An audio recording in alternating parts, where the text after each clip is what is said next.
నమస్తే, నేను మీ వాసాల లక్ష్మణ. పద్మశాలి కుల బాంధవులారా, ఇప్పుడు నేను చెప్పే విషయం ప్రతి పద్మశాలి మిత్రులు గుర్తుపెట్టుకోండి.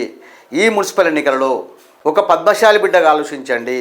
ఎందుకంటే ఇప్పుడు మనం వేసే ఓటు రేపటి పద్మశాలి రాజకీయ భవిష్యత్తును నిర్ణయిస్తుంది.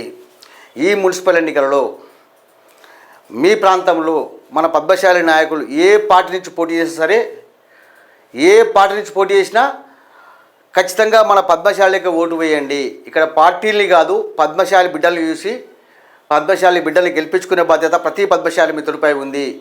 ఎక్కువ మంది పద్మశాలి బిడ్డలు ఈసారి మున్సిపల్ ఎన్నికలలో కౌన్సిలర్గా గెలిస్తే, చైర్మన్లు అవుతే, మేయర్లు అవుతే ఈ ప్రభావం రాబోయే అసెంబ్లీ ఎన్నికలపైన చూపిస్తుంది. ఖచ్చితంగా రాజకీయాలకు ఒక సంకేతం వెళ్ళిపోతుంది. ఓహో, పద్మశాలి సమాజంలో ఒక చైతన్యం వచ్చింది, ఐక్యత వచ్చింది. కాబట్టి పద్మశాలి సమాజాన్ని రాజకీయ పార్టీలు గుర్తించకపోతే పద్మశాలి సమాజం ఏకమై రాజకీయ పార్టీలు బొందబెడతాయి అనేటువంటి సంకేతం వెళ్ళిపోతే పద్మశాలి సమాజం రాజకీయంగా ముందుకెళ్ళే అవకాశం ఉంటుంది. కాబట్టి ప్రతి పద్మశాలి మిత్రుడికి చెప్తున్నా, మీరున్న వాటిలో పద్మశాలి నాయకుడు ఏ పార్టీ నుంచి పోటీ చేసినా సరే ఖచ్చితంగా పద్మశాలికి ఓటేయండి. కొన్ని చోట్లల్లో 2-3 పద్మశాలి నాయకులు పోటీ చేసింది కదా, ఆ ప్రాంతంలో ఆ 2-3 పద్మశాలి నాయకుల్లో ఎవరు మంచోళ్ళో చూసి ఓటు వేయండి. కానీ పద్మశాలి ఓటు వృధా కావద్దు. పద్మశాలి ఓటు పద్మశాలికి వేయాల్సిందే.